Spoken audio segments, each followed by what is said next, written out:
What's going on, everybody? It's another episode of the NFC Beast Show. We're about to get into it. About to intro everybody, but first, let's get a little of that sauce going on.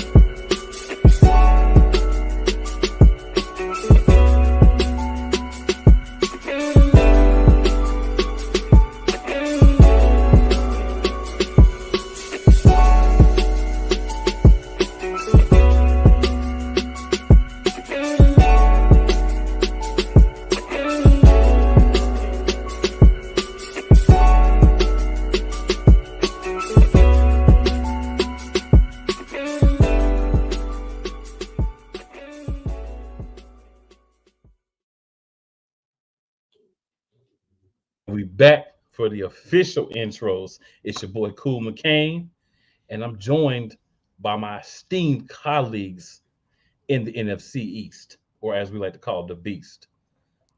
Truth is the truth. Right above me, I got my man Couch Coach. Couch Coach, what's going on tonight, man? Good. Everything's good. Here undefeated as we speak tonight. So we're here week in, week out, just trying to do our thing.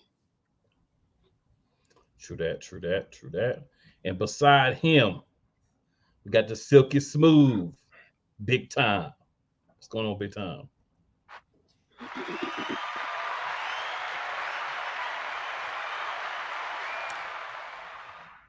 Excitement is in the air.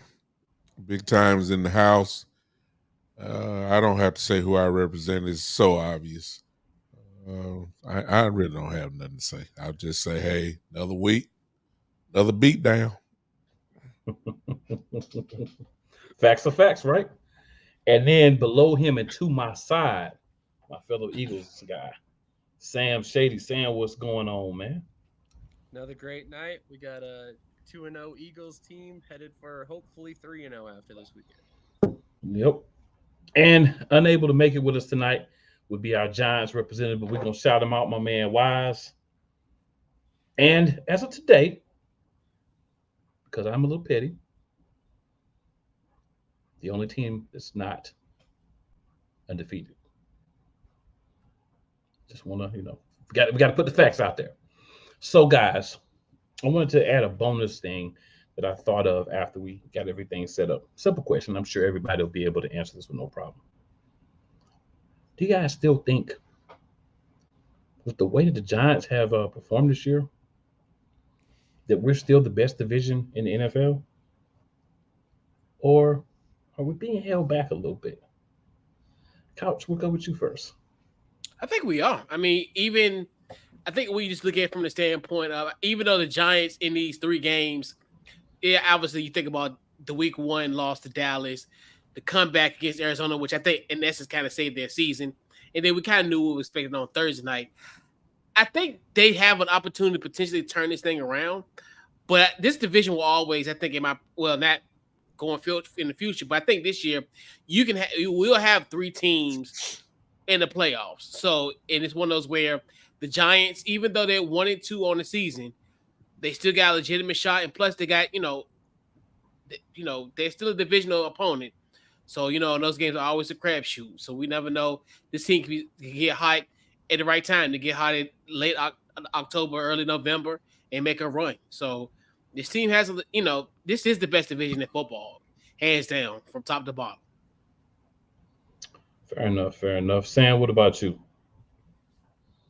I think we are being held back a little bit by the Giants and their play currently. I think they'll get it under control in a couple weeks. I know they're lacking some talent right now, but Dable, I have a lot of belief in what he does. I think he'll figure it out, as time goes on, and figure out how to work his way around the fact that they've got that lack of talent. But ultimately, I still think we're the best division in football, and it's thanks to the 2-0 Commanders, the 2-0 Cowboys, and the 2-0 Eagles currently. So looking forward to this weekend when we all remain undefeated.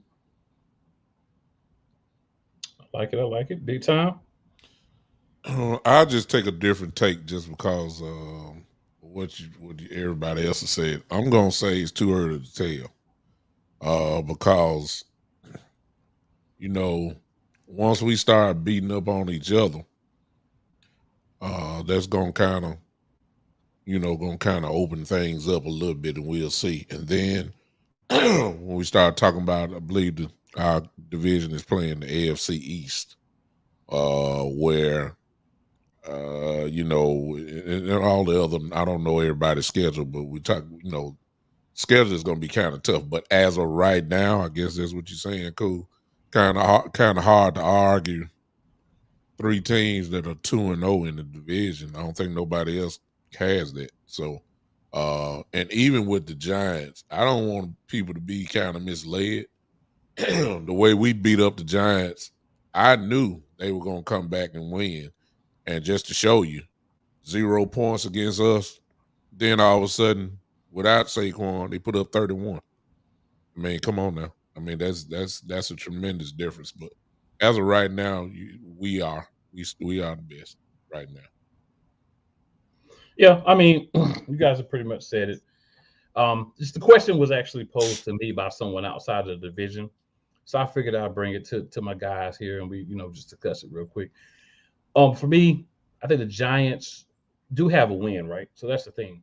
They do have a win, and then one of their losses is, of course, against the Cowboys, who's another divisional team. So you can't both be undefeated if you played each other week one. So I don't have a problem with the 2 losses that the Giants have.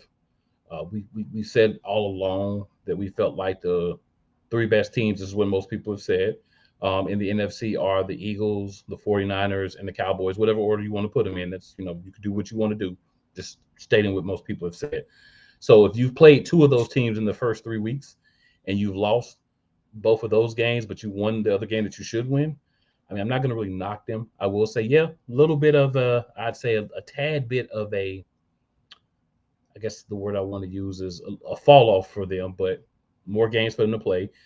They're going to have more winnable games to play. They're going to have some games that's going to be hard. We're not going to sit up here and be like, oh, we're 15-0, we're 10-0, right? But I do believe that based on what we did last year and what we've done so far this year, we're seeing a pattern form. And like Big Time just said, we're all sitting up here 2-0, 3 of the 4 teams. So, I mean, the numbers speak for themselves. But like you said, how we perform against, the AFC East, the other teams that we have to play based on where we finished last year, where they finished, that's going to tell a big part of the story. And then, of course, how we do against each other. But, I'd have to agree with all 3 of you gentlemen and say, as of now, we are that division. Can I throw this in, cool, just to add to that? Most teams, after I guess the 2 games, especially when you're talking about the Cowboys and the 49ers, the way they look so far, if those were 2 of your first 3 games, you're going to lose 2 of those. I mean, come on now. Yeah. I mean, the 49ers are strong. So far, the Cowboys are strong. Most teams would lose those first 2 out of 3 games. So I based off what I say from the Cowboys and them, you really can't judge the Giants quite yet. Agreed. Definitely agree with that. All right. So we are going to, of course, review our week 2 games. And for this, we'll start with Big Time. So Big Time, the floor is yours. Please give us your thoughts, synopsis on your week 2 win against the Jets. When we played the Giants, the first thing everybody said, there were people that picked the Giants to beat the Cowboys. They were a good team. They were a playoff team. They were all this, and then we destroyed them. Then the narrative was, they're not a good team at all. They're horrible. They're this, they're that. Only because we destroyed them. That's the same thing I heard against the Jets. The Jets had a historic defense, supposedly. It's supposed to be, ready to go and all that kind of stuff. They got the great coach. They got Sauce. They got all these. They got C.J. Mosley. They got all these folks. Then they played the Cowboys. Then as soon as the game was over with, they say the Jets not a good team. And there's something. I mean, I mean, good Lord. I mean, it's the narrative changed so quick. Once we beat up on somebody, now they're not a good team. So basically, the game, we knew that Zach Wilson was not ready. We knew that, and they took advantage of him. Now, I think they just made a major mistake by not doing what everybody thought they should be doing. They did not run the ball. It wasn't because we were shutting them down. Like, they just didn't run it. They didn't give really Zach really a chance. And if you're gonna pass the ball against us, you already know you're in trouble. So you know that we don't have nothing to do with that. They did get down a little early in the game, and I guess in some shape or form, we took them out of their game plan by the scoreboard. And you had to throw the ball, but you're not gonna beat the Cowboys throwing the ball nonstop. You're gonna pay a price. I don't care who you are, what team it is. If you line it up and shotgun, you going down. So the Jets really didn't do, and I still have the same question mark that I had at the beginning of the game last week was, how good is my run defense? I still don't know because the Jets didn't try to exploit it. So I don't know. And I know we're going to talk about the obvious injury that happened, but the defense did what the defense did, what they've been doing all year, shutting people down, destroying them.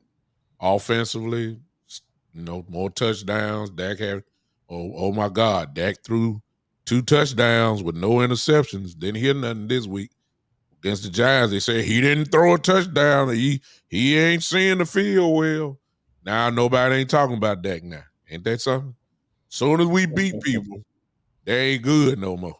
Before the kickoff, though, they good. That's all I got to say. It's amazing to me, but I digress. Well, big time, I want to say real quick about your game. I think, and I would agree with you. I think a lot of people have done that. And my thing with it is, if we're being 100% honest, you play who's in front of you, and that's any team in the NFL. You didn't go out and say, "Hey, I want to play the Giants week 1. I want to play the Jets week 2. I want to play the Cardinals week 3." You didn't go out and make that schedule. That schedule was made autonomously by the NFL. No team has any say in when you play whoever, just who you're playing. So to have people come for any team, and hey, no, Philadelphia's in the same boat. To come to any team and say, "Hey, oh, you're only 2-0 because you played this team, because you played that team." You know, before the season started, the Vikings were going to be this juggernaut, and they didn't need Dalvin Cook, because Madison was going to step in and take care of things, and you still had Kirk Cousins, and you had Addison and Jay Jettas and TJ Hawkinson and blah, blah, blah. So even if their defense is going to give up points, they have so many weapons, they're going to outscore you. That sounds great on paper, but then you have to go out and play games. So, for your game as well as, everyone else's, my thing is kudos for taking the team that's in front of you and handling your business. Some look better, some didn't look as good, but the 2-0 is still the 2-0. You win by 45 points, 50 points, or 2 points, you still win the game. So let me hop over to the comments here. We'll go over some of the early comments that we've gotten. All right, so we had Further AM hopped in and said, "What's good, fellas? What's good, man? Thanks for watching." We had Tavis let Sam know his mic was a little low. Then looks like we got that straightened out. Then we had Chris hop in with a comment, Giants related. He says, "Should the Giants be looking at rookie QBs next year?" The Giants should have been looking at rookie QBs this year, Chris. For my answer, whatever you guys have to say, but that's my answer. Wow. They're stuck, so you can forget that. They're stuck. They are, but they should have been. Yeah, they signed him. Chris says Sauce got exposed. So I'll say this in regards to that. I knew someone would bring it up. That's why I didn't even mention it earlier. To me, it's less of Sauce got exposed than Sauce was misused. Sauce was not allowed to go out and cover CeeDee Lamb and say, "Hey, CeeDee Lamb is yours. Go get it." they did this weird thing where they had the other guy covering most of the time. So I wouldn't really say Sauce got exposed. Now, the defensive coordinator got exposed, but I wouldn't say Sauce did. Just my take. But to defend Sauce, if you look at the stats, he's always lined up. Excuse me, on his side. He rarely jumps in the slot. I think it was less than 10% last year, the whole year. So he's pretty much a one side type guy. He doesn't travel. And the Cowboys took advantage of that by obviously just moving CD around, put him in the slot. I mean, that's just they figured he wasn't gonna move, and so CD was rarely over him. Let's just put it that way. Right. And then Williams Hugo says, "Yo, what's up, NFC East? What's up, Williams?" And then Tavis says, "They say we ain't good when we lose." That's a Cowboy fan now. Hey man, they say a lot of teams ain't good when they lose. If you're not beating the Chiefs, you're not good when you win. So what are you supposed to do? You just go out and play the games and try to get where you want to be at the end of the season. That's all you got to worry about. It's crazy, but I agree 100%, Tavis. And like I say, man, I've been one of the people that say I'm waiting for Dak to go out and have some really good games. He went out and had one. I hope he keeps it up because, let's be real. Eagles fans and Cowboys fans, we don't love each other. Like, I respect Doug. Doug's my guy. But when Sunday comes, piss on him and his team. After the game, we good again. You know what I'm saying? But at the same time, when I see a guy out doing the work, putting in the work, becoming better, even kill, not getting into things off the field, all the things that are important, and then coming to the field and having a good game, I'm going to give him some props for that because that's what you're supposed to do. Doesn't matter who it is. That's what you're supposed to do. Dak had a good game. I'm going to give it to him. Dak has a bad game. I'm going to say, hey, Dak didn't have a good game. But you can't just say, oh, Dak didn't have a good game. And then when he didn't have a good game. And then when he has a good game, you act like he didn't. Well, you got a mute button on your mouth. Right. Because a lot of people, you haven't heard anything, if something happened bad with the Cowboys, how about them boys, all these people coming out of the works? Like, I ain't heard nothing from them all year, man. Exactly. I thought I'm looking for an APB report. I'm sending out a missing person report for some of these folks. I think they deleted their Facebook accounts. I don't know where they at. Good Lord. Where y'all at? It's funny, man, because we say like when the Cowboys do well, that there's a lot of fans that come out of the woodworks, which, can be true because everybody has fair weather fans, right? Every team has fair weather fans. But there's a lot of haters that are doing the same thing. And we're going to talk about something. It's not related to the NFL. We're going to talk about it later on the show because I feel like we need to talk about it. So a little preview there.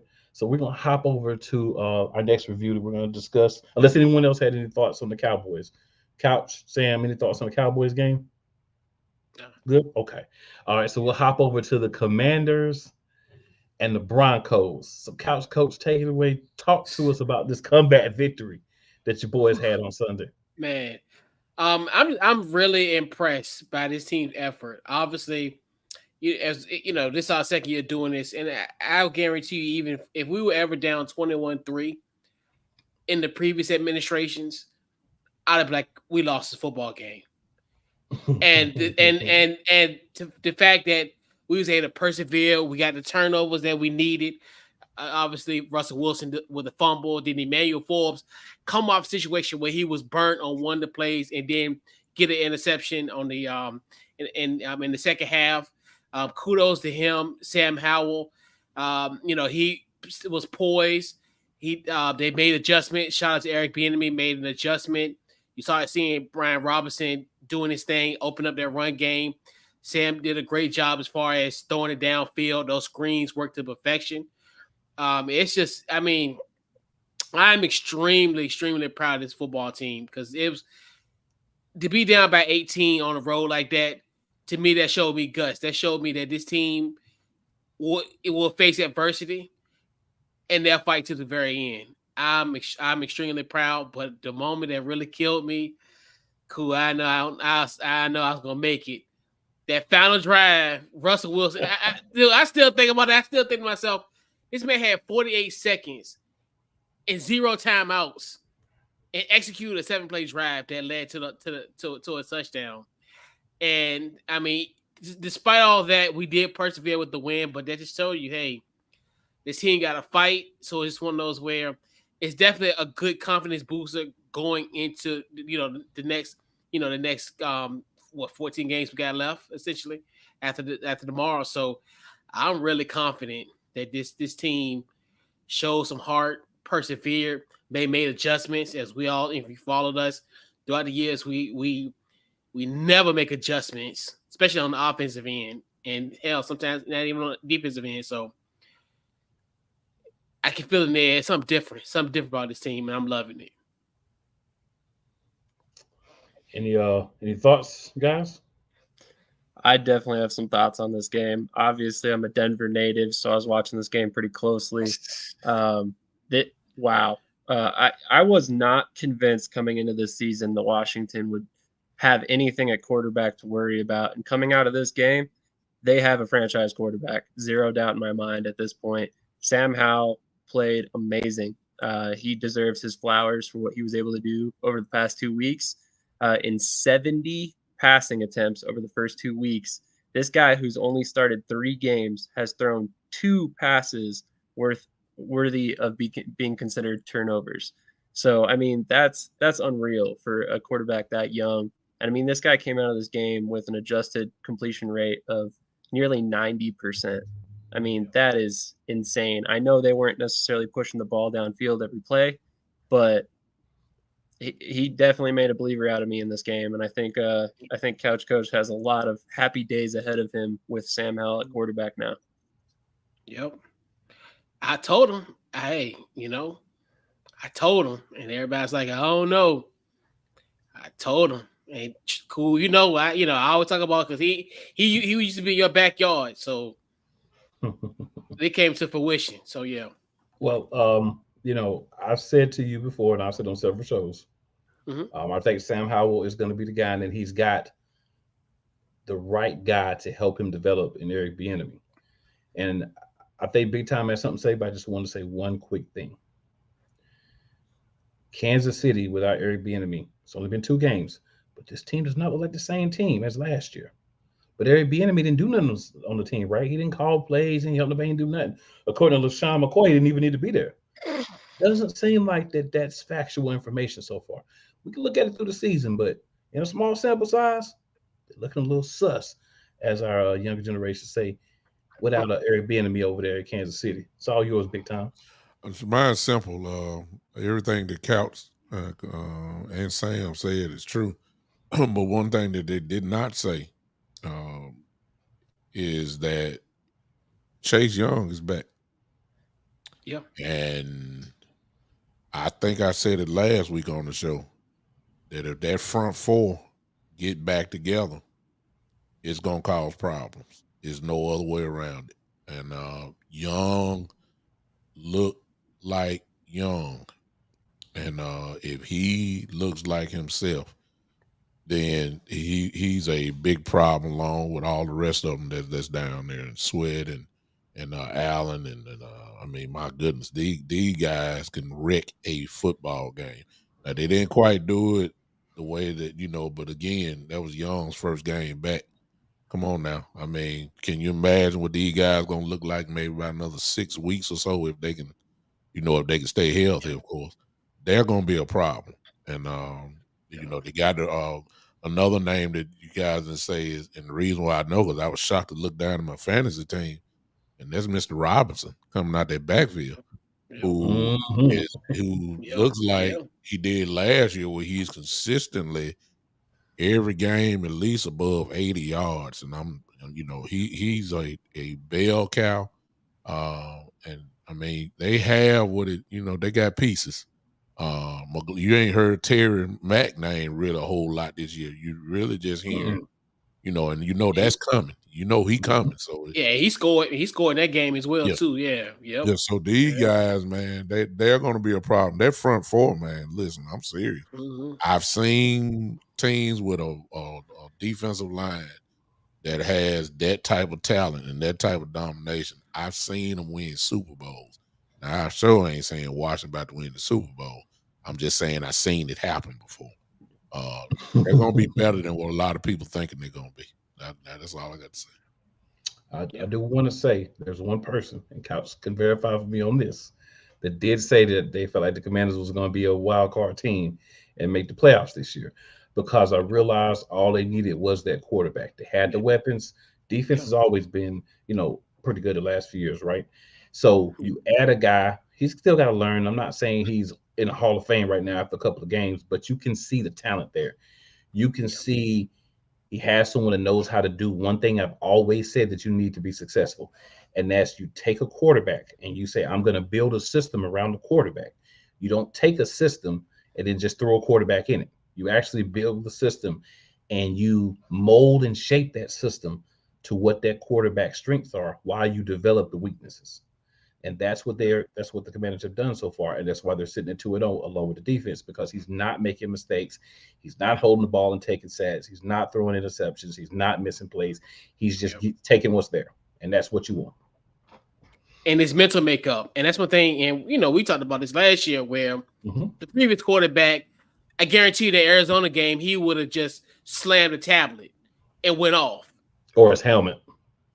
Well, he had that too. And I think he broke a tablet when we played y'all big time. I think he did. He broke a tablet. But that to show you he was rattled. Now, like I said, you gotta get like Sam Howell, who's gonna take those hits and take everything, and he gonna just persevere. He gonna bounce back. And I think that's too. We talk about as far as the physical, but it's a mental aspect too, and that's what we said. The previous quarterback, physical, but the mental was the issue. And you got a nice mixture of both. In this case, we got good mental makeup and good physical abilities at the quarterback position. I'm not starting on the former quarterback again. All I'm gonna say is Shea Butter Sherman soft, and I'm gonna leave it at that mentally. Yep. Because we didn't say his name. Yeah, we ain't gonna say his name. We're not gonna give the man his name being mentioned here. So next we have the Giants versus the Cardinals game. Obviously, the Giants wasn't able to be on the night.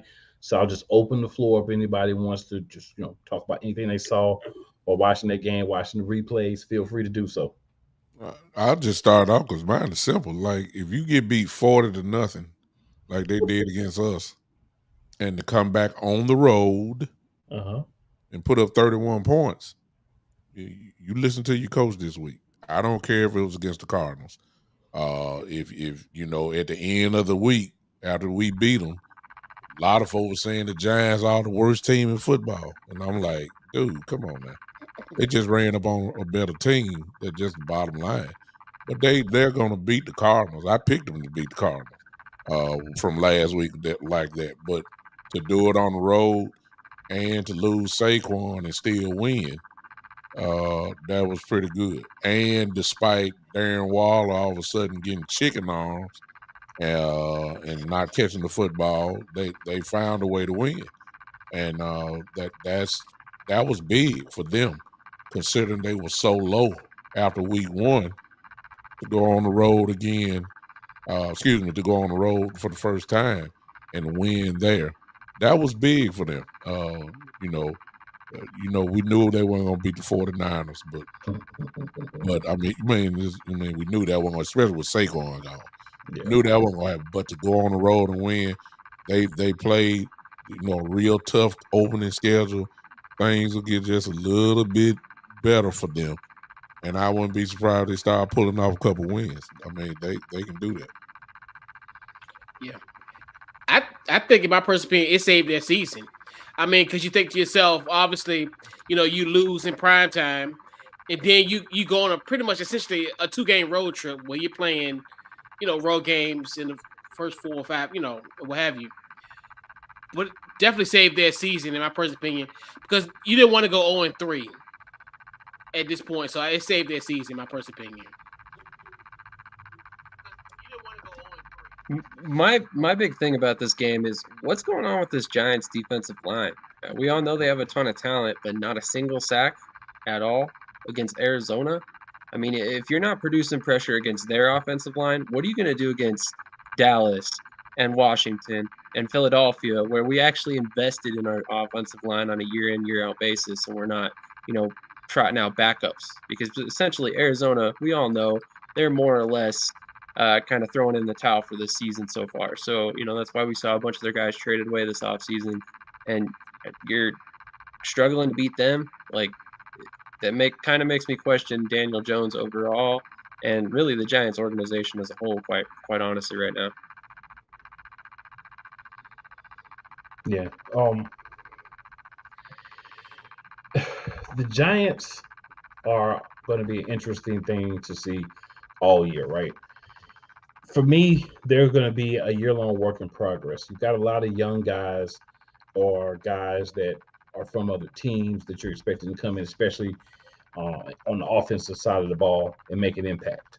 Right? You got the young receiver, Jalen Hyatt, not giving you a lot yet, but early in the season, he's a rookie, not getting the targets he probably wants to have at this point, but he hasn't probably shown enough to get those targets, right? So kind of, both sides of the coin. But I think we're going to see a little bit of a better team from them, in the coming weeks. But I think for the week 2 game, Big Tom said it perfectly. They needed to have a fire lit under them. And if losing 40-0 doesn't light a fire under you, then you're hopeless. Definitely agree with Couch Coach. It was a must win because of who you were playing and the fact that you just got blown out last week. Again, I'm not big on style point wins. If you get it, cool. But the fact of the matter is, they, like you said, 31 points was put up. They were able to come back and win the game. All that matters is that you have at least one more point than the other team when the game is over, and they were able to accomplish that. So, shout out to them for that, from last week. All right, guys. So we'll transition over, and we'll just talk about, injury updates for our specific teams. So, Sam, would you like to start this one off? Updates for the Philadelphia Eagles in regards to injuries. Yeah, I'm not going to lie. This was not a good week for us injury-wise. We've had a lot of guys limited in practice. It's been quite concerning that we're already this banged up so early in the season. I mean, no matter where you're looking position-wise, it seems like there's guys who are missing time, whether it was James Bradbury, Devonta Smith, Reed Blankenship, Josh Sweat, Kenneth Gainwell, Fletcher Cox, Jordan Davis. I mean, Zach Cunningham. These are key players too, so it's concerning to see that they were missing time this week. Ultimately, we had a long stretch to get some of these guys healthy with us playing on Monday. So hopefully a lot of these guys are ready to go, but it's going to be interesting to watch and see if they're all 100% and can truly give us what they normally would. Yeah, I'll tag on to that with Sam and just say Quez Watkins won't be playing. Neither will Boston Scott or Terrell Edmonds. Everyone else that was injured should be back in the game. And that's very important for us that Reed Blankenship is back, because without Edmonds, we definitely needed him to play. So feel good about that. I guess the biggest concern is going to be nickel corner, which right now we have Mario Goodrich in that position. He is the guy that was the backup, for Avonte Maddox, who of course is out for the year. I would like to see Sidney Brown maybe get a shot to play some in nickel corner, because he actually was a nickel corner in college. So maybe that's something that can, help out versatility-wise. I think when you look at guys like Ringo, Joby, Ricks, Joby could go back to being a nickel corner and maybe take some reps there, as he did play that last year for us. But I think you look at those guys and they've spent at least this offseason, and working up this year to this far, playing on the outside as backup. So to kind of ask them to then go play on the inside, which is a completely different technique, Joby would be the only guy that I would say, okay, maybe we do that with, right? Ricks and Ringo, they didn't do that in college. The rookies, they're just coming in, so I would rather keep them where they're at. But we'll see how it ends up playing out. Maybe we bring somebody else in, maybe we elevate someone, but definitely I'm still concerned about safety, because you only have a 3-man rotation at safety now. If Blankenship can't go 100%, you're asking Sidney Brown and Justin Evans to play the full game, at safety.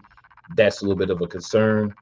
And of course, the middle linebacker, Nicholas Morrow goes down. Then you're going to have to put Kristen Ellis back there because Zach Cunningham's going to have to play on the other side, the wide linebacker. So some concerns in those areas, right? But they're not huge at this point. But depth is very important. And also a move that I am not a big fan of. Britton Covey was elevated to the active roster with the Quez Watkins injury. I think you could have went with Joseph Nada. You could have went with Greg Ward if you wanted to go receiver. Those would have been much better names that I would have been more comfortable with actually being on the active roster. But I don't make those decisions. But those things can be concerns when you're in game situations. And Couch Coach, did you have any injuries on your team, sir? Yes, I do. So obviously, Logan Thomas is out. Obviously, with the concussion. Obviously, with the hit with last week with Kareem Jackson, who should be suspended, but that's the end of the deal. He's our only one that's out. So Cam Curl and Curtis Samuel were cleared, and there'll be a full go tomorrow. So the only one we have is Logan Thomas that's out with a concussion.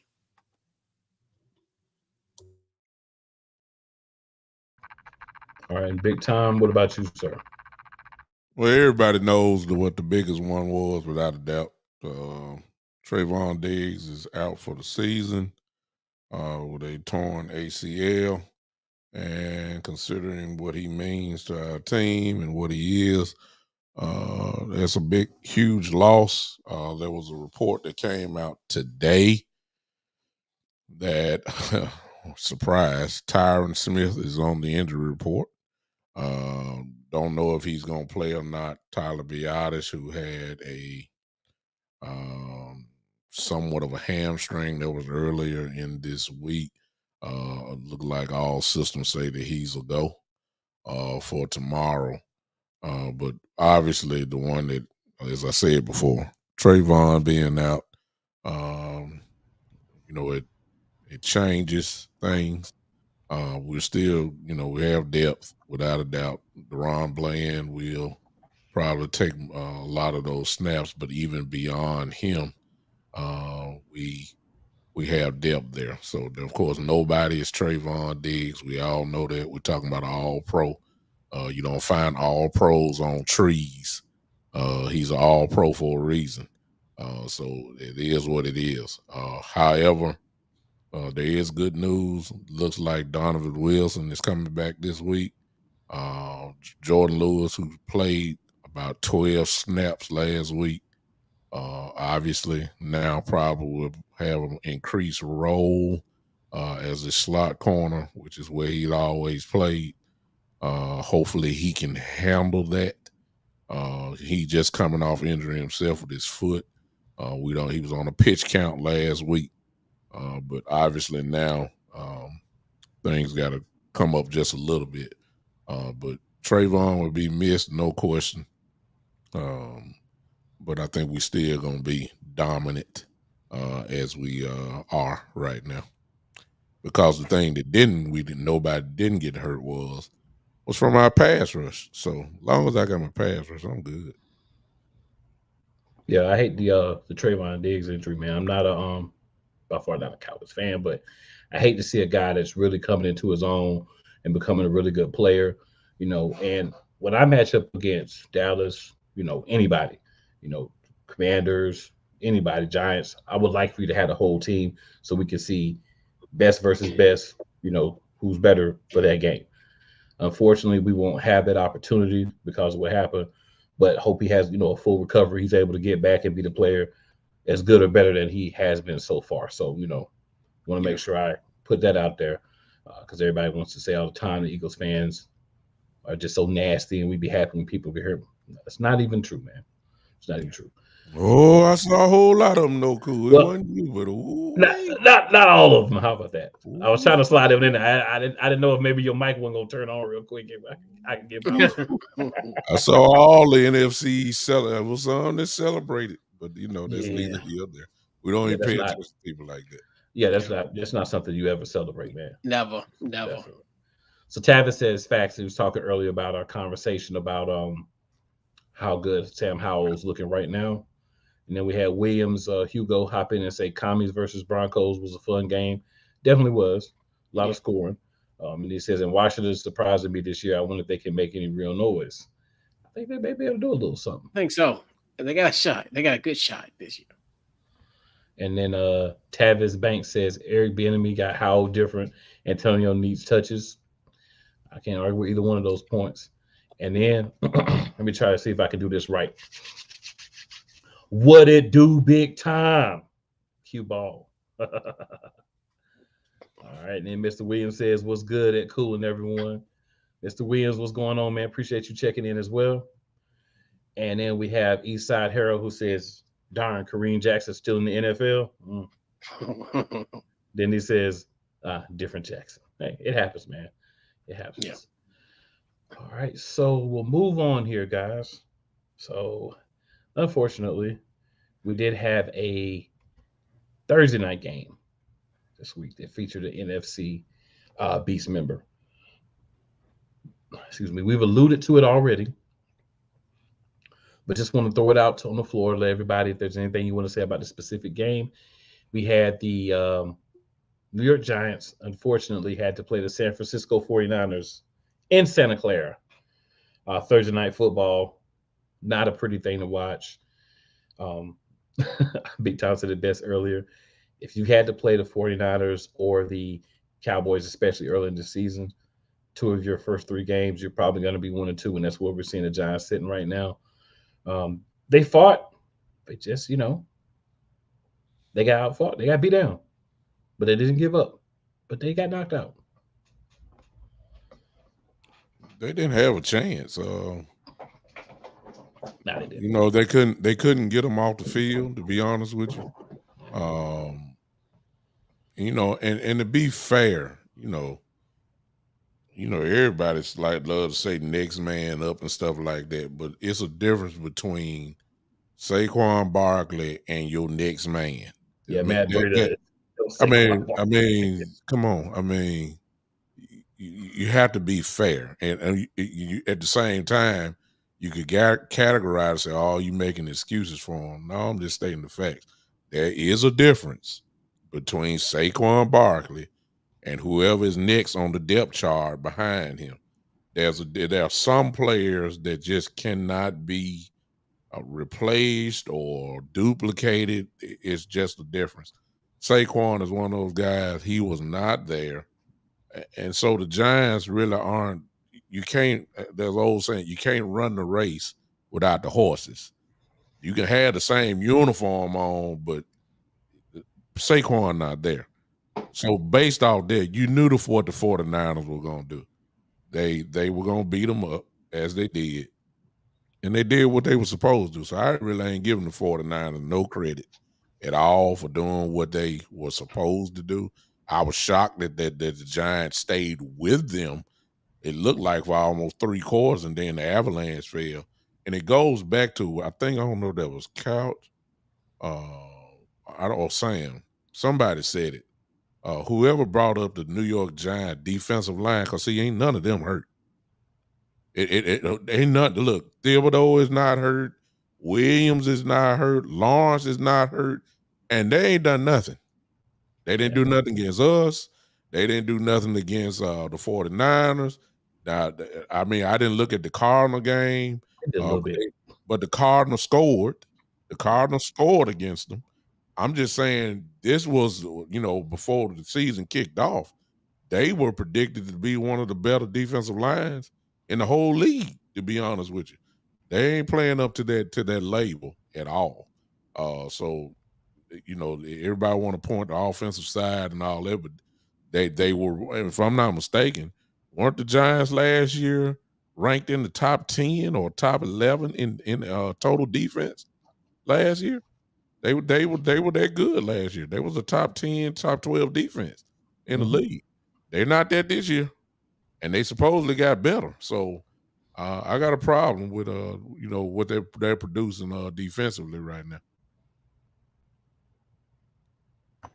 Yeah, I actually want to piggyback off that and completely agree. They finally produced sacks in this game, but it took them basically 3 games to get 2 sacks, and it took the NFC offensive line, or I mean the 49ers offensive line to do so. And it's insane to me that you've got all that talent on that line and you're somehow not getting pressure significantly enough to cause sacks. And that's just, it shouldn't be acceptable for Giants fans, quite honestly.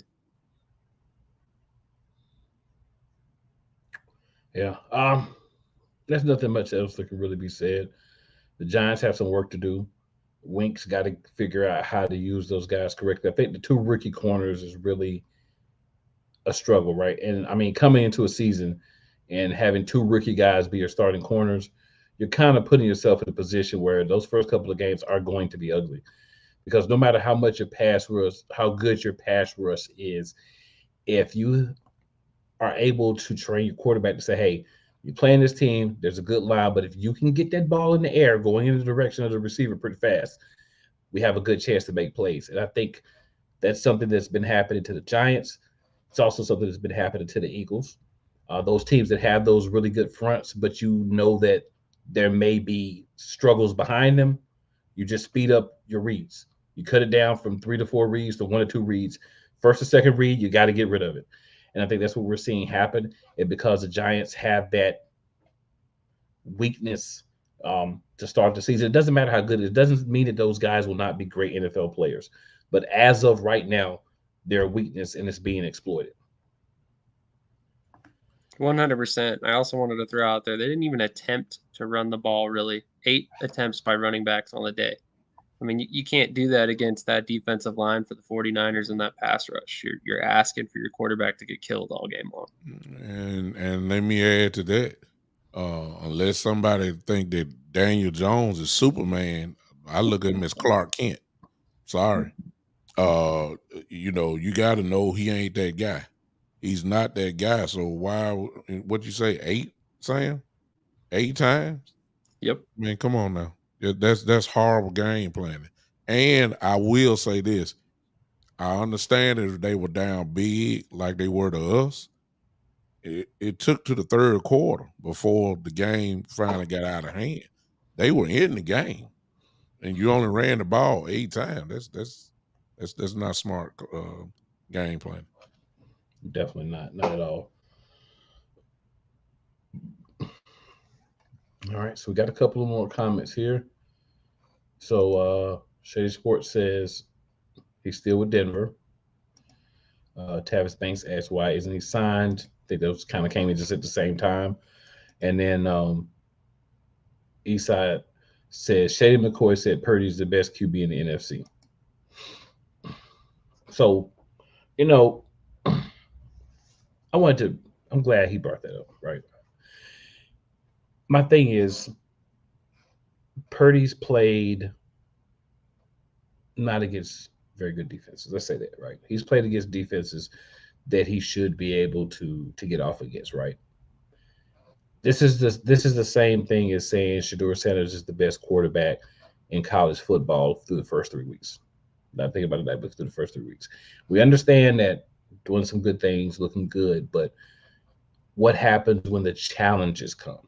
Like those defenses that are going to really disguise what they're doing, make you work, where you're going to have coordinators that are actually taking the time to put together a unique game plan to beat you, to make you do the things that you don't want to do, that you're not willing to, that you don't do very well.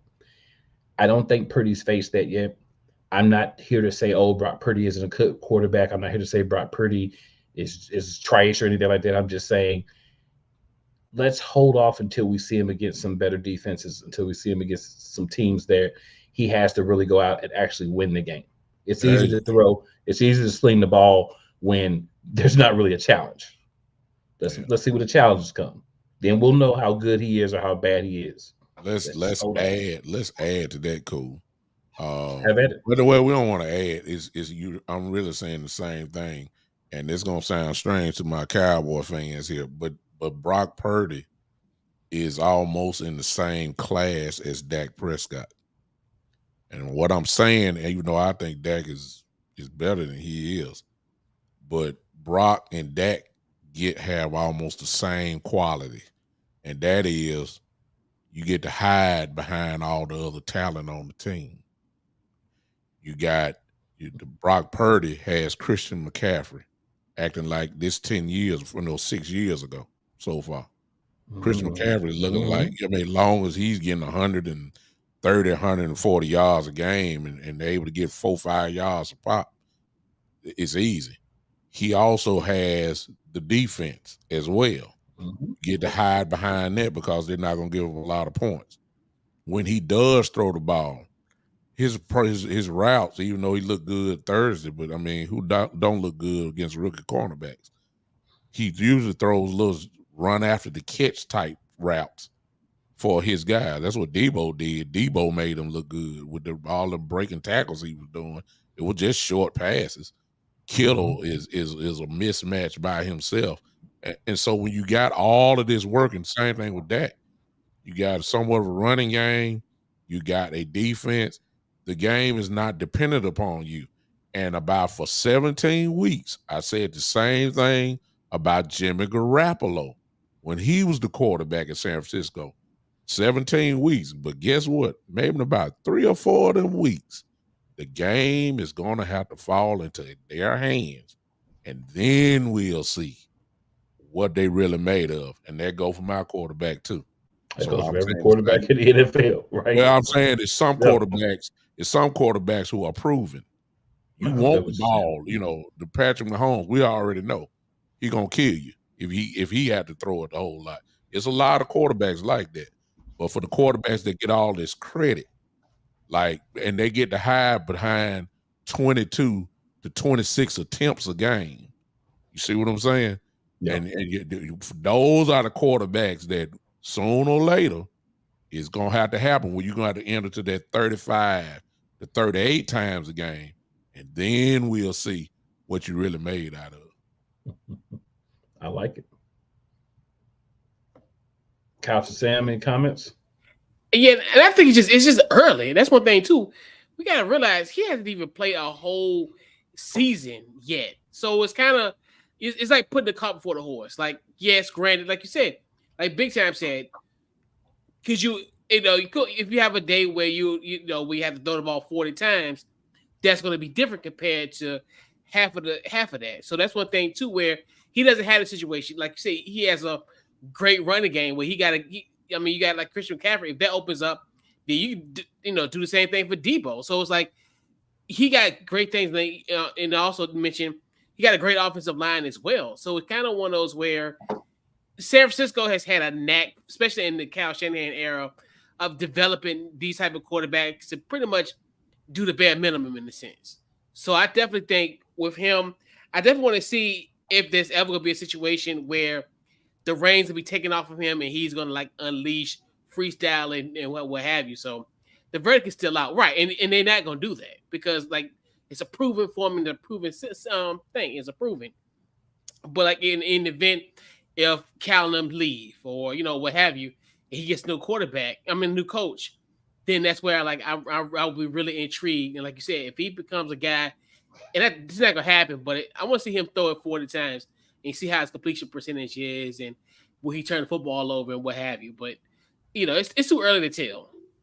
Let Christian McCaffrey get taken out of the game by a scoreboard, not by him being injured. Let them go down 14-17, nothing. Then you'll see. You do it, then I give him credit. But we ain't never had to see it because the 49ers that good.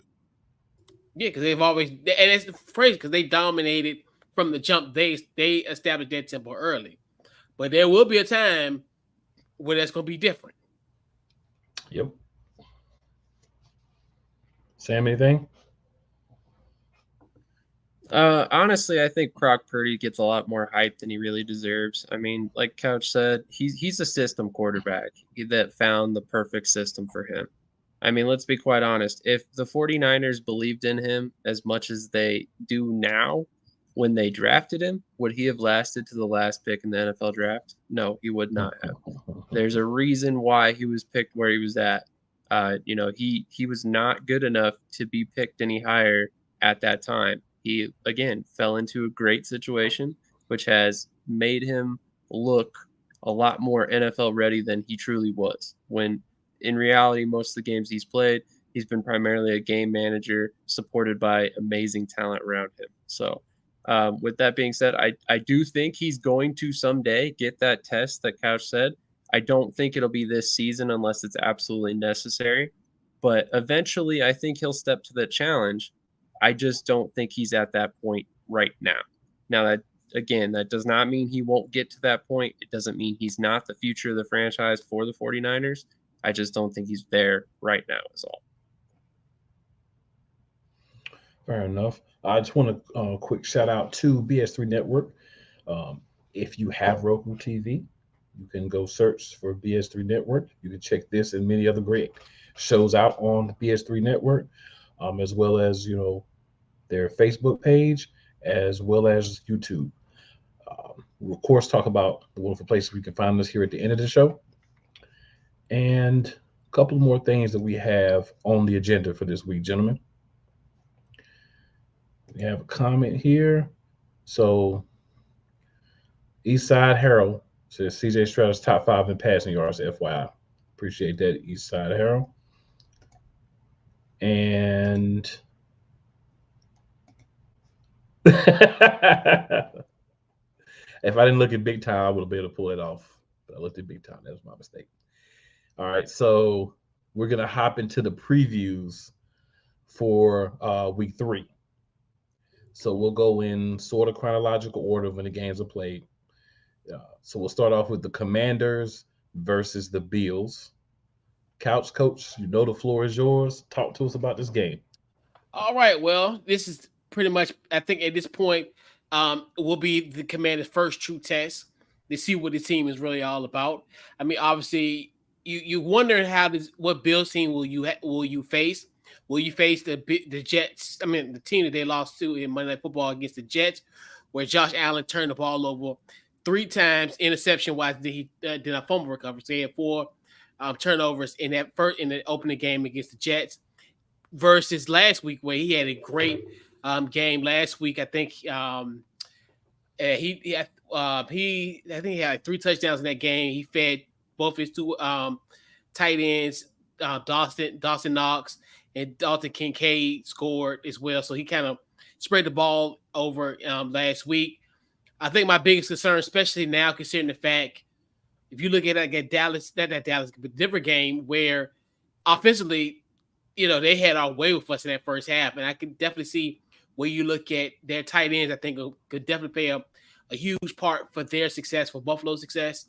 I'm really leery about that, as far as I think that might be one of the biggest mismatch that we have in this game. I look at it from a defense standpoint.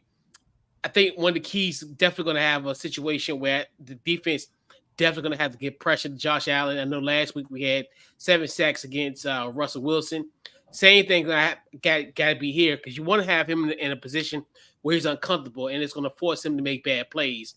Because especially in this team, you're going to have to win that turnover battle, especially with this Buffalo Bills team, because even though they're a quick strike offense, you definitely want to get him pressure, get him rattled, get him kind of lose a little bit of his confidence. I think that's going to be kind of one of the biggest keys on our defensive part. I think offensively, and I think I forgot someone's post, and let me I look at the comments, because it was one about so for Tavis Banks' point. I think the biggest key is Brian Robinson in this game. I think because you really want to establish the offensive tempo early.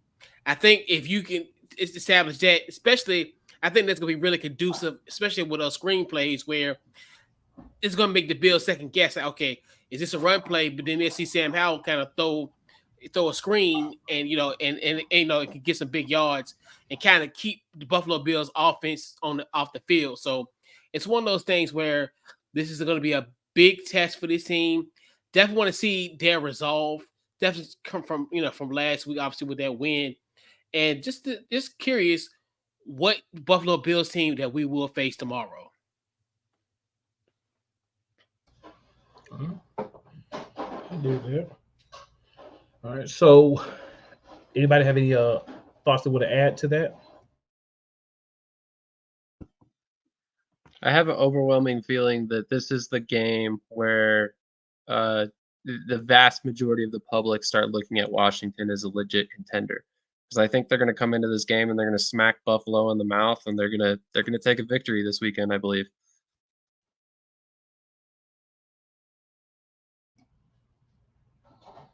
I feel it. So we'll move on. We next have the Cowboys with their bunny game, and I say this for everybody, so not just the Cowboys, but their bunny game against the Arizona Cardinals. Big time. Everybody there? Y'all can hear me? Okay. You can go on to the next game. Well, I mean, good Lord. Kilo. Buda Baker's not playing. He just got a linebacker that's out, starting linebacker. The guy Carlos Watkins out. They are tanking. They have a goal in mind. It looked like they got their eyes set on Caleb Williams. That's what I'm thinking. You know, I mean, Kyler Murray will probably not play at all this year. They're not, they're not trying. If you're looking for some problems that they can cause offensively, Hollywood Brown with his speed is still dangerous. Zach Ertz is still a sure-handed tight end, no doubt about it, who always can get open. James Conner, it just all depends on what, if he get hot, he can cause some problems as well. And then of course Josh Dobbs is a running threat who is going to use his legs tomorrow, and using his legs always give most teams, but a defense is a problem. So there are some few things that we have to look out for, but I'm quite sure just as quick as I called them out, quite sure Dan Quinn has done even a better job in film study and getting these guys ready. And let's just face it, my defense is on a mission this year. So I'm quite sure they will be ready. Offensively, I still believe that we're trying to kick out the kinks. And when you're trying to do that, there's some cause for I'm not gonna say major mistakes because Dak hadn't really made them, but we're conservative right now. And that may come and bite you at some point in time. I don't think that's gonna happen this week. I think that we're gonna destroy the Cardinals just like we destroyed everybody else so far. I don't even think the game's gonna be close. I'm giving it about a 30 to maybe. I don't even think Arizona's gonna score a touchdown, y'all. That's how bad I'm looking at it. I'm going 30-6, somewhere in that area there. I don't think it's gonna be no problem at all this week, and then we'll start getting ready for New England next week.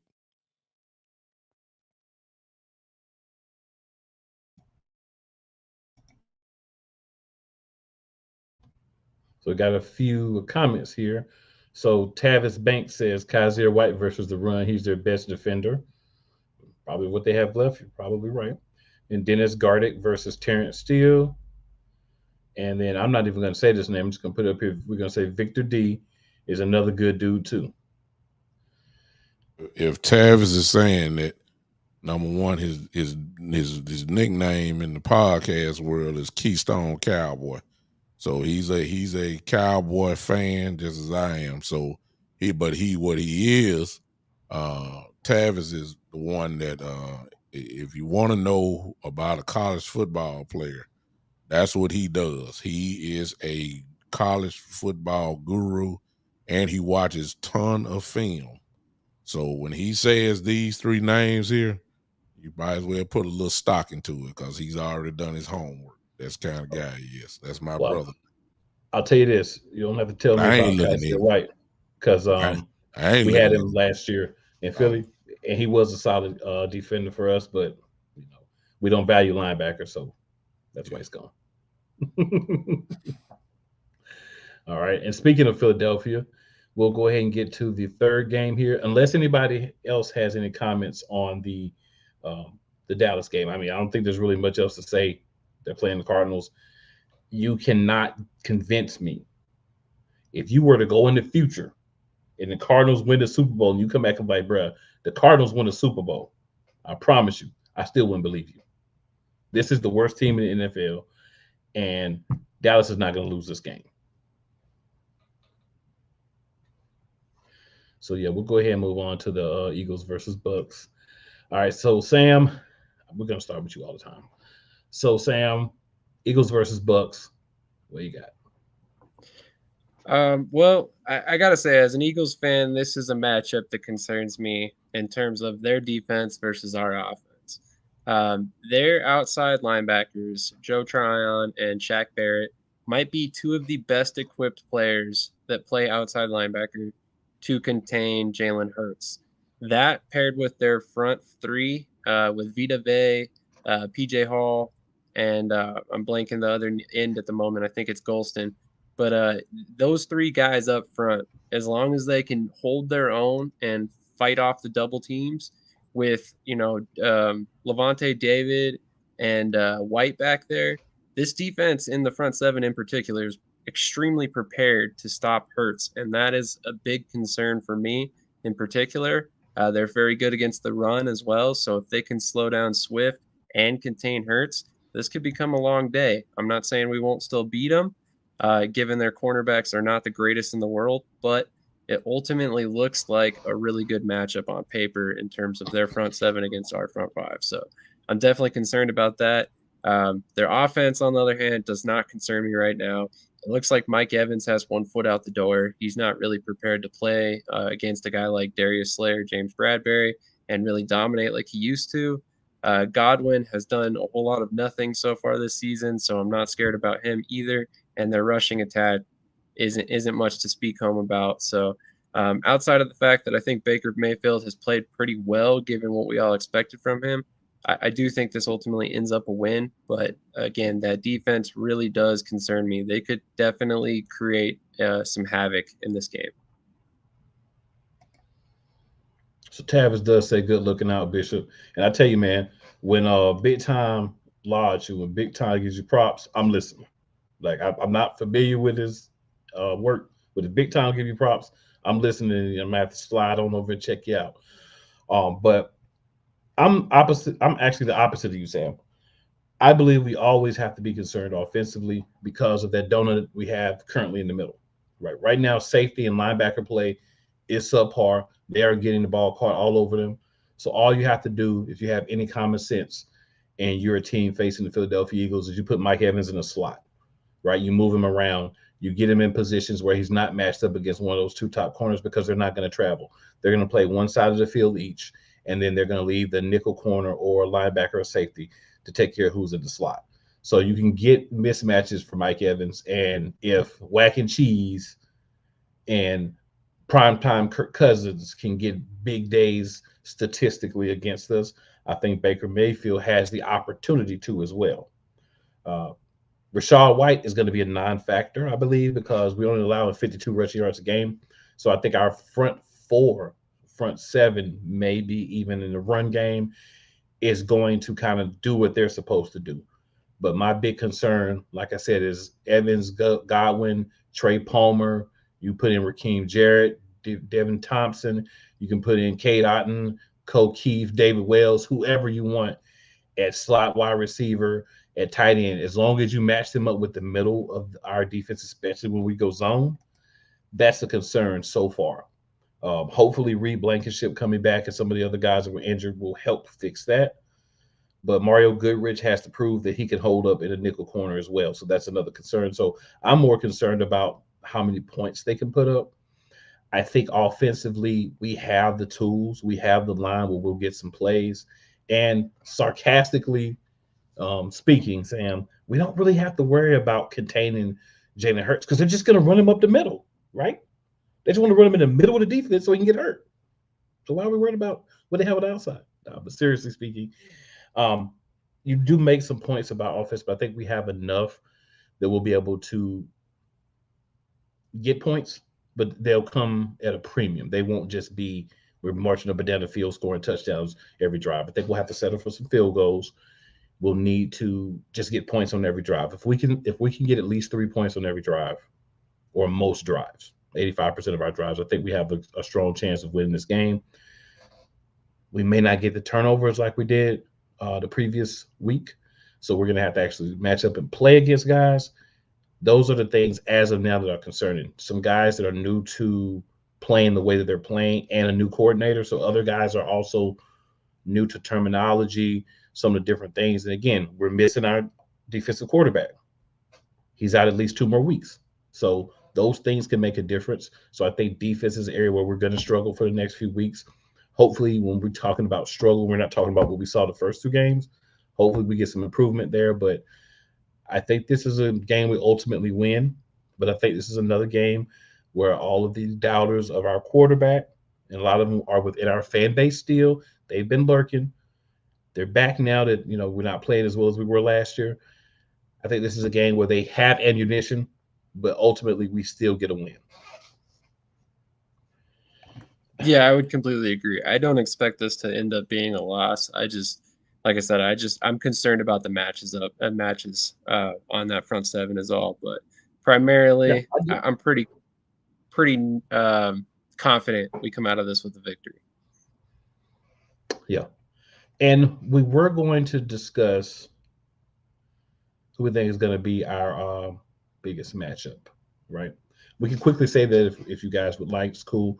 I'm going to go. Actually, I'll let you go first, Sam, because I should say you're going to be hitting first on the Eagles-related topics.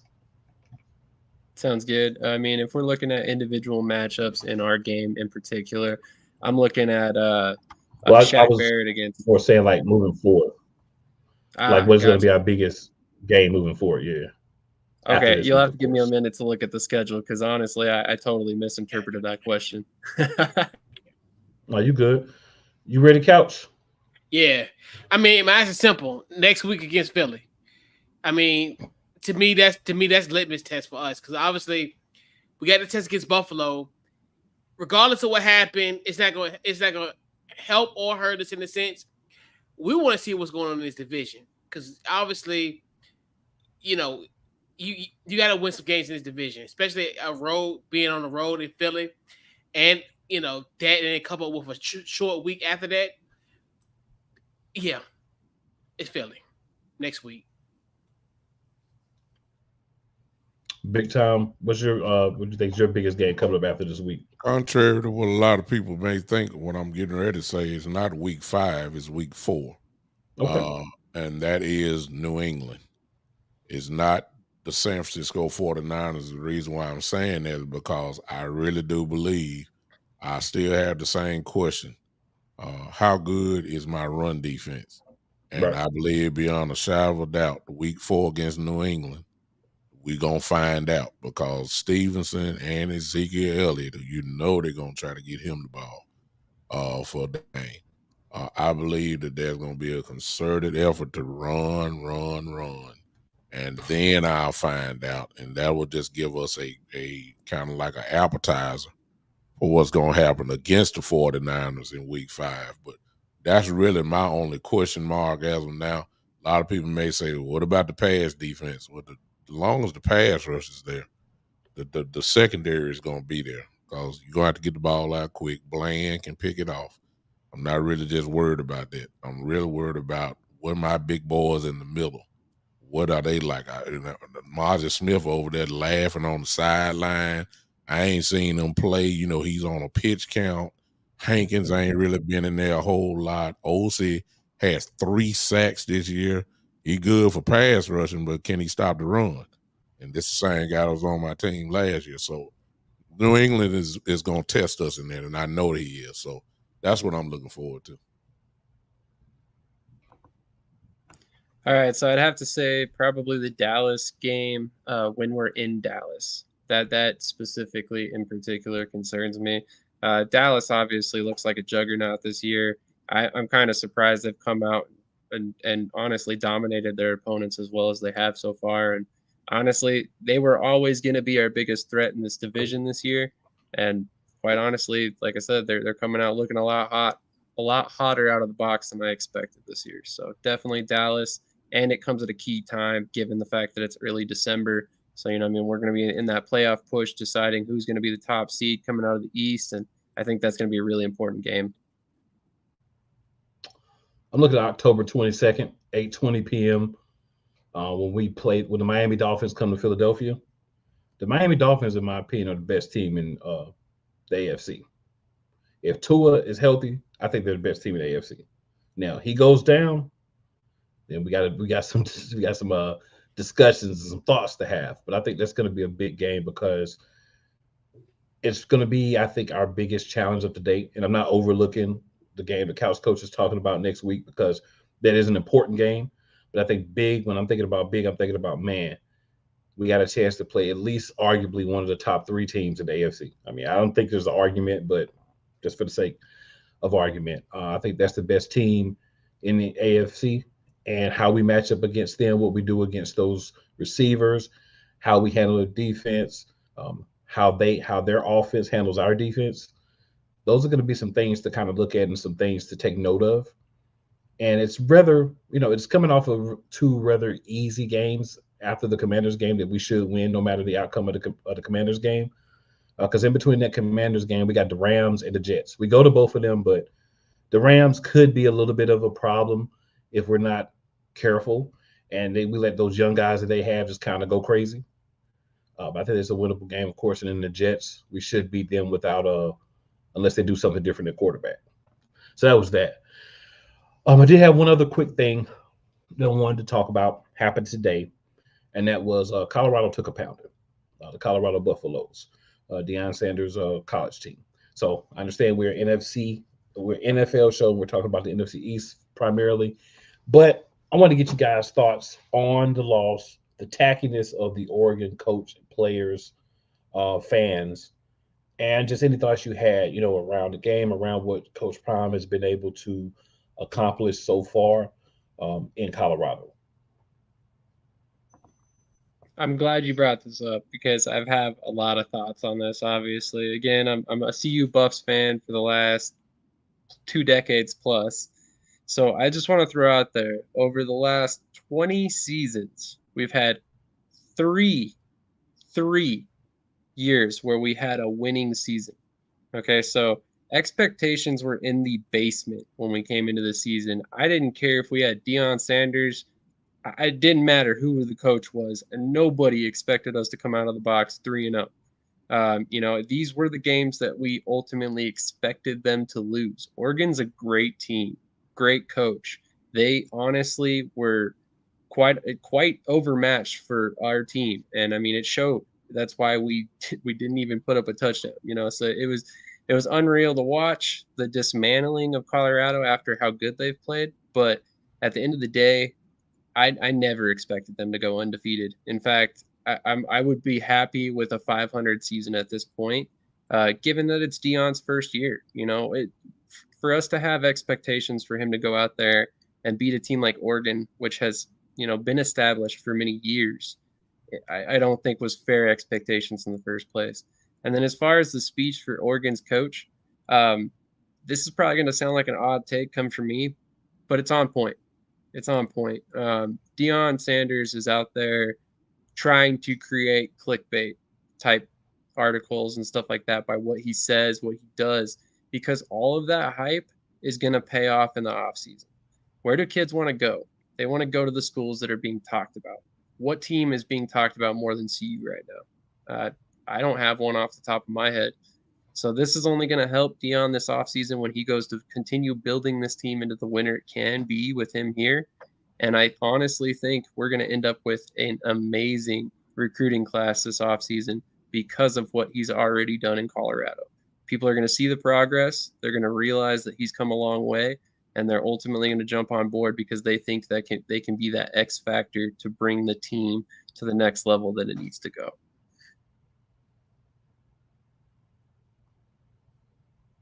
Couch or Big Time, whichever one of you guys want to. Okay, I guess I'll go. Yeah, I think Colorado is by far the biggest story in college football. I mean, obviously, you just consider the fact Deion Sanders has ejected so much positivity with Colorado because you think of last year, the team was 1-11, and he's pretty much has made Colorado relevant. And today was not a surprise. I mean, and Deion told you that he don't have guys in the trenches. They went against a guy that's in the trenches that we might be talking about on Sundays on both ends, on the offensive and defensive lines. And it just shows you, and it just shows you, and I know that casuals will be like, oh, what happened? But no, football games are won in the trenches. You could definitely tell in this game it was indicative of the score. And I think with the coach of Oregon, it's gamemanship. It's at the end of the day, you have to create some type of material to get your guys focused. And like you said, when it comes to numbers, there are numbers because he had people in the East Coast watching football at 2:00 in the morning last week. He generated the numbers, and they was generated by the wins. And that's saying that Deion Sanders don't care about wins, but that was just his angle to show them, hey, these guys, they're popular. They're the new kids on the block. They're the ones that generate numbers. We here to focus on the win. And like you said, they're a top 10 team in the country. You weren't going to pull out their feet on the road. I can understand maybe home might be a little bit different, but no, you on the road against a top 10 opponent that got guys that's going to the NFL in multiple positions.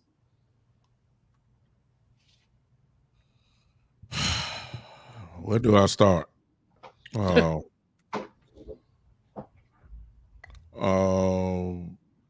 The value of Deion Sanders and the Colorado Buffaloes won't be measured just on the field. It's measured in revenue. Spring game of last year, of this year, was sold out. The previous year, it was about 100 people in the stands. I rest my case on that. The first home game, it's University of Colorado. There's an article out there. I put it on my page. Deion Sanders, well, I ain't gonna say it's Deion Sanders, but we all know. It made $18 million, man. First home game. The second home game, which was the overtime game against Colorado State. Has there ever been a school in history that had ESPN, College Game Day, Fox morning kickoff show, First Take, Pat McAfee show, all there at the same time? When you look at who came, you thought you was at the Staples Center with the Laker game. With the celebrities there. Did Sam, you say you've been there, have you seen celebrities there at Colorado like that before? Never in my life. Then that all points to the obvious. Deion Sanders. And to top it off, the second week that they made it, because they put the numbers out, University of Colorado made over $20 million, man. That's 2 home games, a revenue of over $38 million in 2 games. Ladies and gentlemen, what are we talking about here? And as far as the game goes, Deion, as like Couch said, Deion said, he said it another way, and Deion said it earlier. So it really shouldn't have been a surprise about the day. Deion said he 7 to 8 dogs away. That's what he said. 7 to 8 dogs away. In another interview, he said he needed the trench guys, what Coach said. So it's obvious what he was talking about. He needs offensive line and defensive line. If you saw the game, they were just totally gutted on defense. Every time they ran the ball, it was 8-9 yards plus. So on the field, that's what he's missing. He won't have this problem next year. It's going to happen rather quickly. The part that I want to talk about, and I know I done went on, but all these haters who have been quiet for the last 2 weeks, oh my goodness, they came out like a pack of roaches when the light turned on. That they could not wait. As far as the coach goes for Oregon, he did nothing wrong. The only thing was that it was a camera what he told his team. He didn't say that in the press. He didn't say that, with a good reporter somewhere. He said that to his team. It worked. And I mean, they was already charged up. They know the world was watching them because of Colorado. I mean, Colorado this will be the third, what am I saying? Bam, bam. Well, they've been in prime time ever since the season started. They'll be again next week because they're going to get the same beat down that they got today, if you ask me, against USC next week. It's going to be the same thing. But look what Deion has done. Sam, you just said again, when has Colorado been in prime time for 3-4 weeks ago? I mean, in a row, other than maybe your Heisman years with Rashawn Salam and maybe Cordell Stewart back in the day. I mean, come on now. This dude is electrifying, and it's only going to get worse. So congratulations to the haters. They got something to really just go off about. I mean, they don't like them anyway. It is what it is. But what kills me cool is if someone, I'm 50. I'm 50 years old. So I saw all this. When has Deion not been what he is? Come on. He's always been Never electrifying. He's always been, if you want to call arrogant, he's always been like this. So this is nothing new to people like me because he was like this in Atlanta when he first went there. He like this at looked Florida State. Yeah, when he was like this at Florida State. I mean, this is nothing new. So cheers to all you young people who only saw this as when he became a coach. A lot of us remember what this dude was back, like Cool said, even at Florida State. Mm-hmm. He was the same way his whole life. So this ain't nothing new. So if y'all don't like talking, look, I hate to see when he get them dogs like he talked about. You think he talking now? Oh my God, get ready. You ain't seen nothing yet. Sorry it took so long, but I think all that had to be said. Let me say it one more time, Cool. $18 million, University of Colorado. Second game, over 20. Trust me, the university president is very happy with Deion Sanders right now. I wanted to throw one more thing out there that may not be common knowledge. I actually just learned this today when we were discussing the game at a family dinner, but they actually had to change the stadium restrictions on how they split the tickets because normally it used to be 60% students. They swapped it over to 60% outsiders, 40% students because of the demand for tickets. So that should tell you everything you need to know. I mean, granted, they have to leave some tickets for students, but it also helps, Sam, that the tickets are over $500 and students can't pay for that. Let's go. Exactly. That's Deion's effect. Right. For me, big time was going down the route I was going, right? The question to ask yourself is this team going to be better than last year? They won one game last year. They've won 3 games this year. So that tells you yes. So if you're Deion Sanders, it's year 1. You've got to take so many guys and replace them. He only kept 10 scholarship players from last year. That's all that's left. So you had to bring in what you could, right? Transfer portal, freshman. You got lucky because you had 3 kids that were going to go with you no matter what. Right? So one's a quarterback, which you definitely needed, and the other 2 cornerbacks, and one of those is a cornerback and a wide receiver. So you miss him, and I'm not saying that he made the difference between them winning or losing, but I believe if you have Hunter, you probably give up 1 less touchdown at least, and you probably get at least 1 more touchdown. So I'm not saying it all. I'm not trying to say that Hunter is the difference between a win or a loss, but getting 1 touchdown and missing a field goal versus getting 2 touchdowns just feels a little better. When you get a double digit by your score, it just feels a little better, right? Even though you're losing. I think Colorado lost by more than I thought they would lose by. I picked them to win because I said I wanted to pick an upset, but I didn't expect them truthfully to win, right?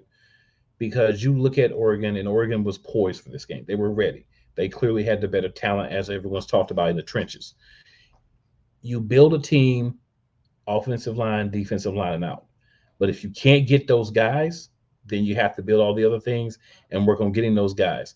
You think about this is going to be Coach Prime's first time this offseason actually having a full offseason to recruit, having everybody in place, not having to go find coaches, not have to go pull in a whole almost team of kids from other universities, transfer portals, and freshmen and things of that nature. You're going to be able to go out, improving a program, go sit in a parent's kitchen, front room, whatever, and say, I will take care of your son. I will help your son be a better man. And if you get that meeting with Coach Prime, I guarantee you your kid is going to Colorado. Right? And that's clearly going to be about 8 to 10 offensive and defensive linemen, maybe about 5 or 6 on each side, right? Shadura's going to be back. Stats already told him you're not going pro. Shiloh's going to be back. Stats already told him you're not going pro. There's a reason for that. What he's saying publicly is because the team needs you. But what it really is he wants them to get that season. He wants them to stay as long as they can. Because if you do that, you put yourself in a better position when you go to the next level. Will Shadura be an NFL quarterback? He absolutely will be. His mentor is Tom freaking Brady, okay? Understand that. He is going to go to the NFL, and he's going to have at least a solid career, I think, if put in the right position. But so many people have been waiting to hate on Deion, and they were coming at halftime. I was listening to the radio during halftime, and I was listening to 2 or 3 different stations, just a couple of local stations where you can pick up ESPN affiliates, and they were going in. I'm like, oh, last week you were talking about how great they were, and then to get down and looking bad at halftime, all of a sudden, it's terrible, and this is what he deserves. And then you got people like Jason Whitlis running around talking about he's arrogant and he's going to come crashing down, and he's going to have to learn and all this. And my main thing is this. Year 1, Coach Prime's goal is get in here, get bowl eligible. I believe he's going to be able to get bowl eligible. As long as he does that, they can go to that bowl game and get beat like they did today. They're still there. 1 year removed from being 11 losses and 1 win. If that's not improvement, I don't know what is. And also a completely different angle. If Coach Prime comes in this year and goes 12-0 and wins the national championship, what can he do to improve that in year 2? If he comes in and wins 6-7 games, bowl eligible, goes out, has a decent showing, he's got something to grow. He's got something to develop. He's got room to still improve. Cerebral. People don't give him credit for thinking. And he knew this. This wasn't anything he had to go and say, oh, I'm not going to bring in this kid. I'm not going to bring in that kid. He knew what he had before the season started. He knew he could win some games that people didn't give him credit for, and he knew he was going to lose some games. He wasn't sitting up there in that press conference, man. He was giving props to Oregon. He was saying how they beat us. We had some poor performances. We had some kids that did some great things. We're going to talk about the great things as well as the things that we need to improve. Is he going to win next week? Probably not. Will he look better? I believe they will look better. And that's what you want. You want to compete. They didn't really compete today because I think they got punched in the mouth for the first time, and a lot of these kids weren't prepared for it. But that's okay. It's a learning experience for Coach Prime and for these kids. They're going to come out stronger. This Colorado team is still going to win what I said, which is about somewhere between 6 and 8 games this year. They're going to be bowl eligible, and this hype train is not going to die just because there was a loss. They were the lower ranked team. They lost to a top 10 team. There's no surprise in that. So what are we talking about? Like Big Tom said, what are we talking about? We're hating on somebody we've been wanting to hate on for years, and we finally get a slice of the opportunity. But a lot of you are going to still eat those words, and when you do, Coach Ryan will have the receipts. Yeah, I got 2 points for it. And like you said, and then next year they're going to the Big 12, so the competition is going to be a way lot easier than what they're dealing with now in the Pac-12. And then, like you said, and like people like Jason Whitlock and all them, they're the same age. I can understand if a 25-year-old say, "Oh, he's arrogant." You guys are the same age. He was doing this since 1985 when he was at Florida State. He created a name when he was a freshman in Florida State almost 40 years ago. So it's one of those things like, and I've even heard somebody say, well, he's on. You watch him on the game, you watch him at the game, and then he's got commercials. Duh, that happened in the 90s. That happened in the 2000s. Like this dude, this isn't nothing new to him. This is not new. That's why I never understand how people, and it kills me because people always say, well, you change, you're different, but then somebody stays the same and they're true to themselves, we hate. But I digress. That's a great point, Couch. I wanted to go back to something Cool said a while ago about the Eagles, actually, and it's something that I think carries over to Coach Prime. Is he's very much a coach that wants your best shot. So he knew before the season ever began, I'm gonna run my mouth, I'm gonna talk all my shit, and then I am 100% going to get the best shot from every team that we face all season long, and we're gonna get punched in the mouth at some point. And he knew this was coming. So, I mean, again, that's why he wasn't upset. And that's also why I would expect that we didn't hear a whole lot of talk about Oregon before this weekend. He wasn't trying to give them any bulletin board material prior to this game. All we heard about all week long was that Henry Blackburn hit on Travis Hunter, and which, by the way, he handled with great professionalism, him and Travis Hunter both. But I didn't hear any talk about Oregon other than we're prepared for him. So, I mean, for him to come out and kind of act that way, I think that's an indication of what he was expecting this week. When you're 1-11 and you're a marketing genius like Deion Sanders is, he showed you that when he got drafted. He told the whole world for years that he made up a alias, which was called Prime Time, and that really was not him. He told everybody then that he had to do that because they were not paying cornerbacks millions of dollars. He was the first. And it was because he wore all the gold chains. It was because at Florida State, he showed up at the bowl game in a limousine instead of and everybody else rode the bus. This dude is a marketing genius. He knows, as Sam just said, when you're 1-11, you're not going to get the coverage that you whatever. I ain't going to say you rightly deserve. You're not going to get it. He skipped a few hurdles that this is why a lot of coaches can't stand him, because he skipped the hurdles that they had to fight for. And Deion just bypassed that. He skipped the hurdles and doing things totally different. Most teams had to build the program. Get you some 3-4-star guys 1 year. Hopefully you can sneak 1 5-star. Deion said, I'm not even trying to do that. I'm going to the transfer portal. I'm getting everybody out of there. I'm coming. I'm going to do the same thing next year. And you may laugh now. You're going to go from a 6-17 win probably to a double-digit team win next year. And they're going to be in the hunt. It's really just that simple. And that's what the reason why you got the coaches talking like that. This dude took all the pressure off the kids, as crazy as it may sound, because he had to get the foundation of like, hey, look at us. We're Colorado. Remember us. What does that produce? He's been in prime time ever since he got there. The Colorado Buffaloes have been on prime time TV ever since he got there. I don't know what the folks are talking about. It's just brilliant marketing, man. It's brilliant. That's all I got to say. Brilliant. Yep. And when you're watching them and you laughing because he's losing, you're still watching them. And the more you watch him, the more you're going to see him. Which means he's winning. He's still winning. Yeah. Even if they lose, he's winning. Because and like Coach has always been trying to do, Coach Prime has been doing this since the beginning. He's been taking like Big Tom said, he's been taking all the pressure. You're not talking about the kids. You're talking about him. One guy was ranting. He was talking about, you didn't even talk about the kids till Monday, blah, blah, blah. You know why he didn't talk about the kids till Monday? Because he wanted to make sure the story was about him. He wanted to make sure that you were focusing on him, good or bad.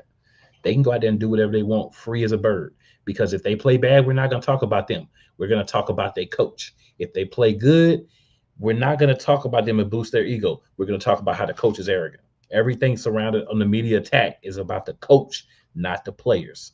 To prove your point, Cole, and I know we're going over time, the ticker on ESPN said this: the Oregon defeats Deion Sanders, comma, number 19 Colorado. And Deion in his press conference would say they doing that to beat me.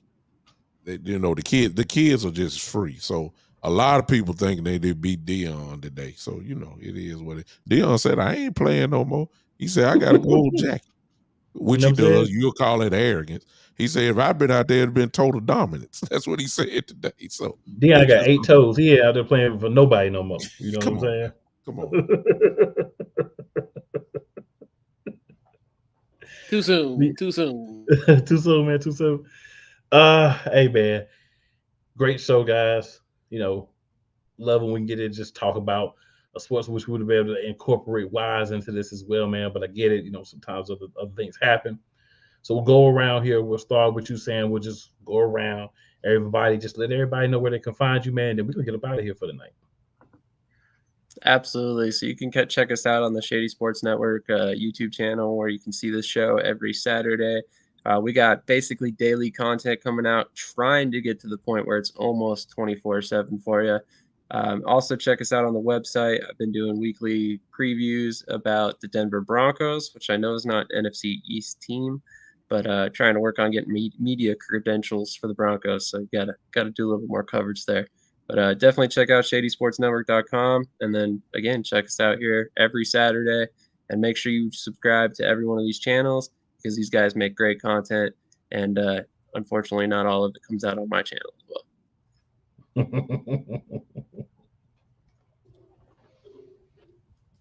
I guess I'll go. It's simple. Go to Facebook, as you can see right above me, the Big Time Show. You can just find me there on Facebook. Follow it, like it, subscribe. Also to the YouTube channel, again, the Big Time Show.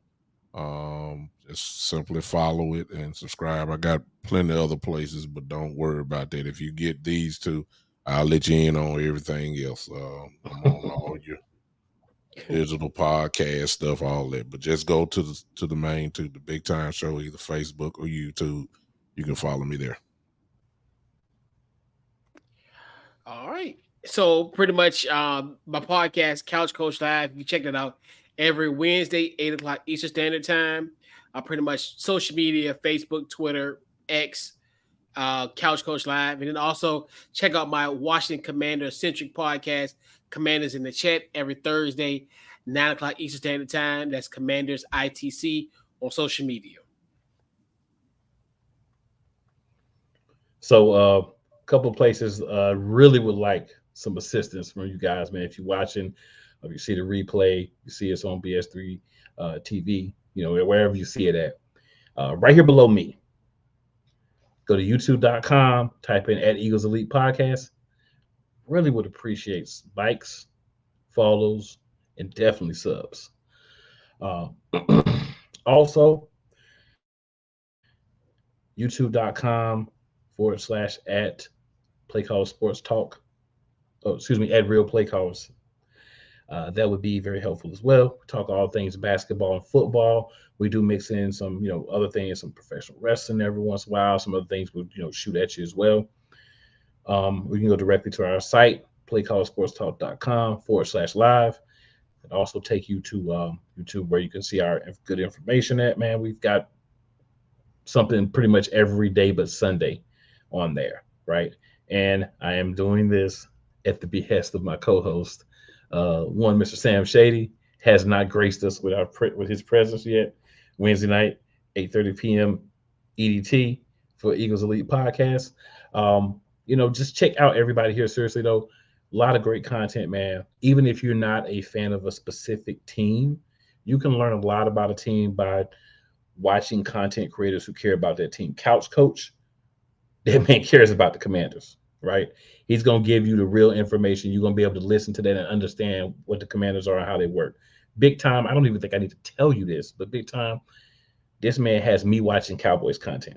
That's all I got to say to y'all, right? Eagles Elite, man, we all about the Eagles. Sam does this thing, covers so many different leagues that is crazy. Leagues I hadn't even heard of before. So definitely I would encourage, man, checking out his content. It's great, guys. Putting out great content, just trying to, hit things from different angles, give you something that you don't see everywhere else every day. You know, content can sometimes be redundant because you're hearing the same thing over and over. You're just hearing it a different way. But then sometimes you come across people that's really giving you something different. These guys give me something different, man. I'll give you something different. Celebrate us. Give us the flowers while we're here. All right. And with that being said, man, we're going to end the show for the week. Appreciate you guys. We'll be back next week with another banging episode. NFC Beast. And we out.